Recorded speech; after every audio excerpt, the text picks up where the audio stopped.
बच्चों, आज मैं एक नया चैप्टर शुरू करने जा रहा हूँ। चैप्टर का नाम है वे आँखें, जिसके कवि रचयिता सुमित्रा नंदन पंत जी हैं। ये आपके काव्य खंड का आरोह पुस्तक के काव्य खंड का ये चौथा पाठ है, चौथी कविता है। जो तीसरी कविता है वो पथिक है राम नरेश त्रिपाठी जी की। वो आपके सिलेबस में नहीं है, वो आप सिलेबस से आउट कर दिया गया है। इसलिए मैं तीसरी कविता को छोड़कर आपकी ये चौथी कविता है वे आँखें, इसको मैं आज शुरू करने जा रहा हूँ।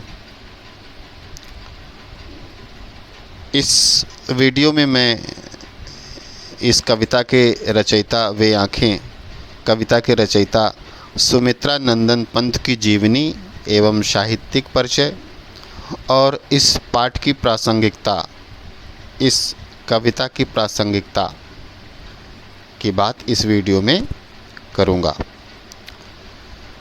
तो सुमित्रा नंदन पंत वे आँखें कविता के रचयिता हैं। इनका जो मूल नाम था वो गोसाई दत्त था। इनका जन्म सन 1900 में 1900 एडी में कौसानी ज़िला अल्मोड़ा, जो कि आज उत्तरांचल में पड़ता है, वहाँ हुआ था। और जो इनकी मृत्यु हुई वो सन 1977 में हुई। जो इनकी प्रमुख रचनाएं हैं वो हैं वीणा, ग्रंथि, पल्लव, गुंजन, युगवाणी, ग्राम्या, चितंबरा, उत्तरा, स्वर्ण किरण, कला और बूढ़ा, चाँद, लोकायतन इत्यादि।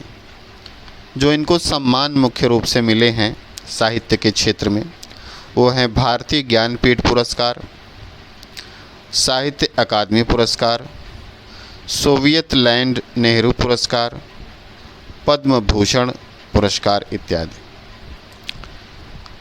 अब आते हैं इनकी साहित्यिक परिचय पर। ये इनकी साहित्यिक ग्रंथ थे। अब आते हैं साहित्यिक परिचय पर। छायावाद के महत्वपूर्ण स्तंभ सुमित्रा नंदन पंत प्रकृति के चितेरे कवि हैं। हिंदी कविता में प्रकृति को पहली बार प्रमुख विषय बनाने का काम सुमित्रा नंदन पंत ने ही किया है। उनकी कविता प्रकृति और मनुष्य के अंतरंग संबंधों का एक महत्वपूर्ण दस्तावेज है। इनकी प्रारंभिक शिक्षा कौसानी के गांव में तथा उच्च शिक्षा बनारस और इलाहाबाद में हुई। युवावस्था तक पहुँचते पहुँचते ये महात्मा गांधी की असहयोग आंदोलन से प्रभावित होकर इन्होंने पढ़ाई बीच में ही छोड़ दी और उसके बाद ये स्वतंत्र लेखन करते रहे। प्रकृति के अद्भुत चित्रकार श्री पंत का मिजाज कविता में बदलाव का पक्षधर रहा है। मतलब ये कविता में परिवर्तन के हिमायती थे। शुरुआती दौर में छायावादी कविताएं इन्होंने लिखी।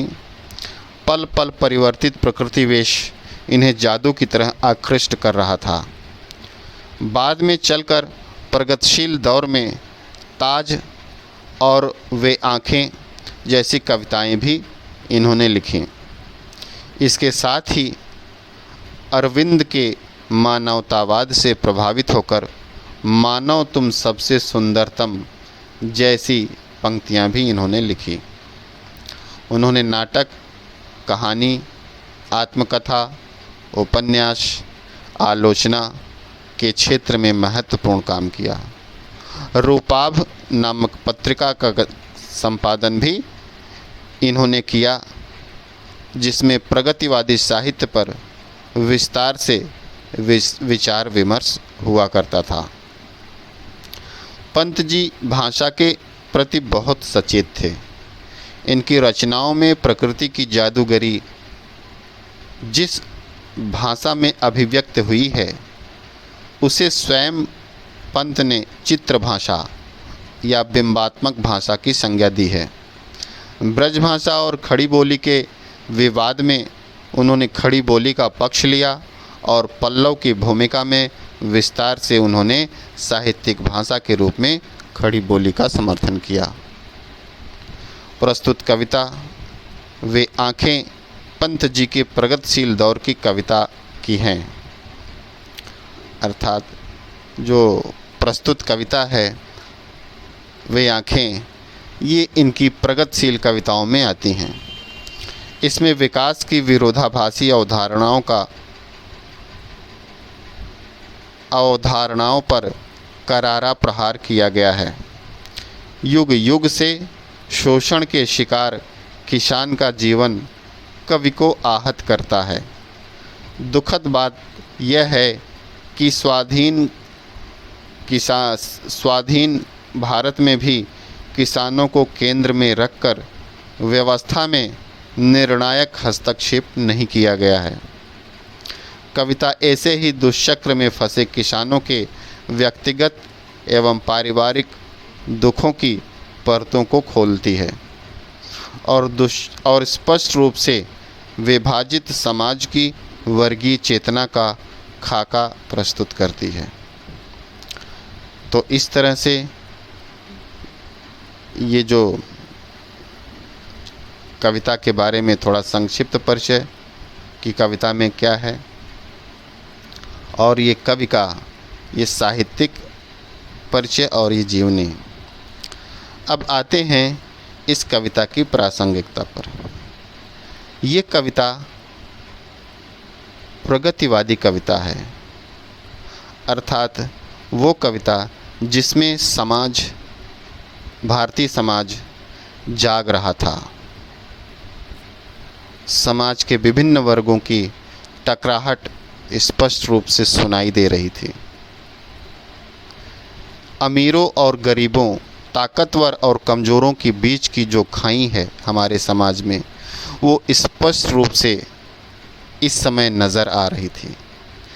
इसी भाव को कविता में, इसी वर्ग संघर्ष को, गरीबों के, दलितों के, किसानों के वर्ग संघर्ष को पिरोने का जो काम किया है वह इस कविता के माध्यम से कवि ने किया है।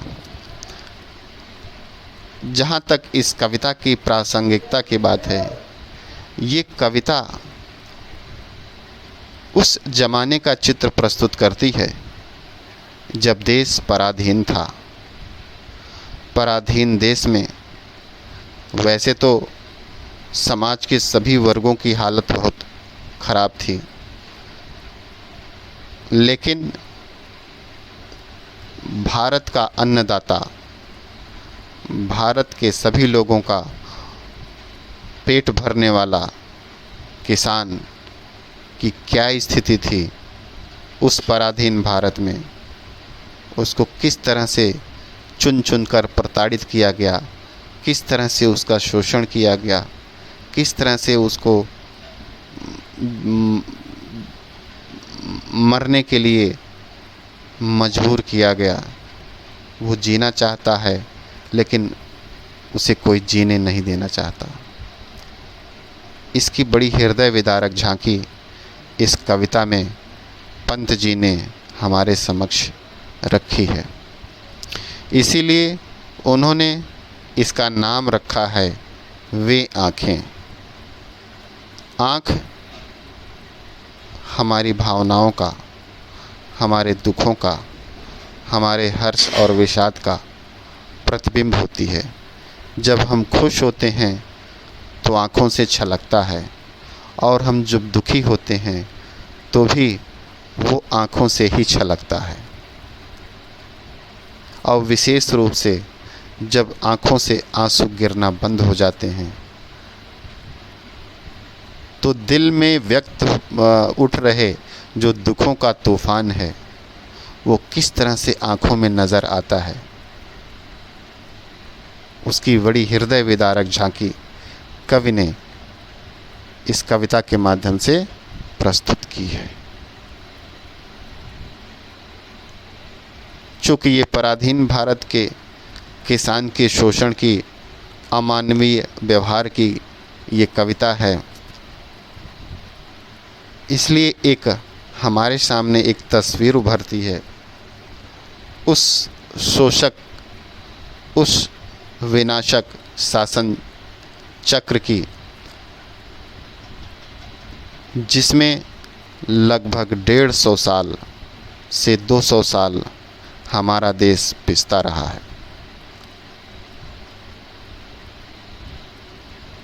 इस किसान के हृदय विदारक चित्र के माध्यम से कवि आज के किसानों में हुए परिवर्तन को रेखांकित करता है और यह भी बताना चाहता है कि कहीं कहीं हमारे समाज के, हमारे देश के कई ऐसे भाग हैं, कई ऐसे जो है गांव हैं, पिछड़े क्षेत्र हैं, जहां पर किसानों की आज भी उसी पराधीन भारत वाली दशा है। आज भी किसान का भयानक शोषण हो रहा है, आज भी उसे जीने नहीं दिया जाता, आज भी उसके परिवार पर आसन्न दुखों की जो छाया है वो हमेशा मंडराती रहती है। इसलिए वो झांकी, इस झांकी के माध्यम से वो आज उन पिछड़े, उन गांव गिराव के क्षेत्रों में हो रहे किसानों के शोषण की उस दास्तां को भी व्यक्त करते हैं जो आज भी कहीं कहीं ये हो रही है। तो इसके माध्यम से हम किसानों के उस दर्द को महसूस करते हैं और इसके माध्यम से हम किसानों के किए हुए त्याग के प्रति नतमस्तक होकर उनके किए गए एहसानों का हम इस कविता के माध्यम से हम बदला चुका सकते हैं। उनके प्रति श्रद्धांजलि, उनके प्रति सम्मान, उनके प्रति आदर व्यक्त करके इस कविता के माध्यम से हम महसूस करते हैं कि उनके साथ कितना अन्याय हुआ है, कितना वो शोषण की चक्की में पिसे हैं, फिर भी उन्होंने अपना दायित्व, अपना कर्तव्य हमेशा निभाया है और पूरे देश का पेट भरने में अपना सर्वस्व बलिदान किया है। मैं समझता हूँ कि यही इस कविता का मूल प्रतिपाद्य है, जिसके माध्यम से आज इस कविता की प्रासंगिकता स्पष्ट रूप से नज़र आती है।